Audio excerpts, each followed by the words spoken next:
كنت راجع من الشغل متأخر كعادتي. الساعة كانت داخلة على 2. البيت هادي، مفيش غير صوت التلاجة وقطتي اللي نايمة قدامي. دخلت أوضتي، قفلت الباب، لبست بيجانتي ونمت على السرير. صوت تنفس هادي، بعدها خشخشة خفيفة. بس قبل ما أغمض عيني سمعت صوت جاي من تحت السرير. كنت فاكر إنه صوت القطة، لكن القطة كانت نايمة على صدري.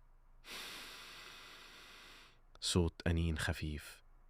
الصوت بدأ يزيد وصوته بدأ يبقى أوضح. صوت مشابه لصوت الراوي بيقول بصوت خافت: إسلام، أنا تحت السرير. إسلام، بصلي. أنا اتجمدت. ده صوتي أنا. مين اللي بيتكلم بصوتي من تحت السرير؟ قلبي وقف، حرفيا وقف. الصوت كان صوتي، نفس طبقة صوتي بالظبط.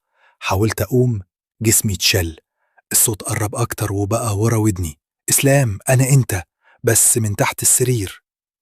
مددت إيدي بالعافية وفتحت كشاف الموبايل.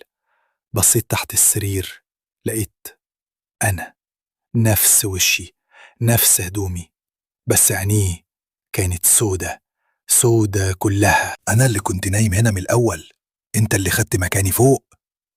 حاولت أصرخ، صوتي مخرجش. جسمي اتشل تماما. الكائن اللي شبهه خرج من تحت السرير، بصلي وابتسم ابتسامة باردة وقال: نام انت تحت، جه دوري أنا أعيش فوق. من يومها أنا تحت السرير، مستني اللي بعدك يجي عشان أطلع تاني.